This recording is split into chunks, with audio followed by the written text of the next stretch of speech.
Ensuite, c'est la partie théorique. Donc, vous avez les formules théoriques là. Vous avez dans le sens l'équation dans le sens x et l'équation dans le sens y.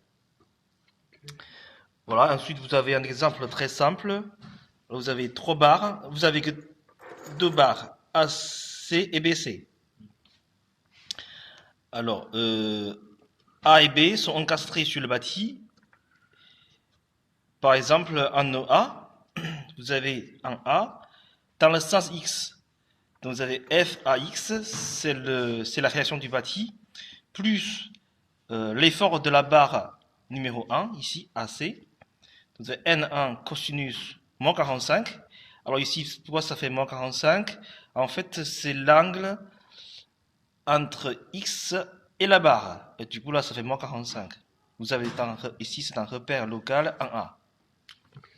Alors, dans le sens Y, vous avez FAY, c'est la réaction du bâti, plus N1 sinus moins 45. Donc, l'angle est toujours moins 45, ça ne change pas.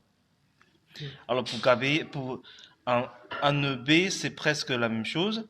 Et ensuite, en C, du coup, en C, il n'y a plus de réaction de bâti. Du coup, il n'y a plus de FCX, FCY. Il nous reste, par exemple, dans le sens X, vous avez N1 cosinus moins 45, N1 cosinus 135. Alors, pourquoi ça fait 135? Parce qu'ici, vous avez c'est l'angle entre X et la barre concernée. Et là, ça fait 135. Également, on travaille sur le repère local en C. Alors, vous avez la première barre, ensuite la deuxième barre, plus N2 cosinus 180. Et pourquoi 180? C'est entre X et la barre et la deuxième barre. Et là, ça fait 180. Alors, dans le sens Y, vous avez N sinus 135, l'angle ne change pas, plus N2 sinus 180. Alors ici, pourquoi c'est moins F?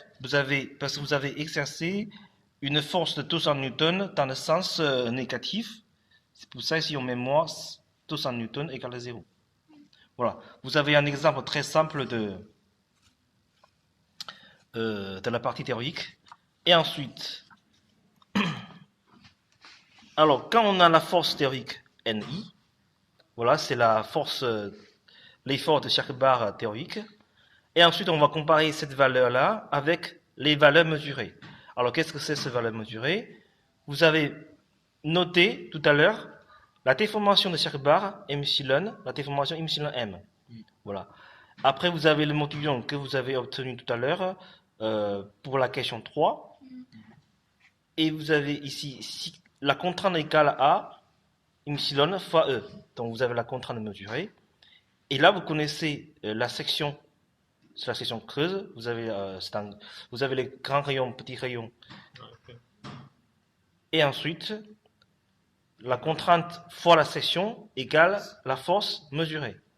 Et au final, vous comparez ces deux valeurs, la force mesurée et la force théorique. C'est pareil, à la fin, vous travaillez sur... vous calculez l'erreur relative pour ces deux valeurs-là. Très bien, vous pouvez prendre une photo, hein. Vous pouvez prendre une photo de cette feuille. Voilà, là c'est la partie théorique.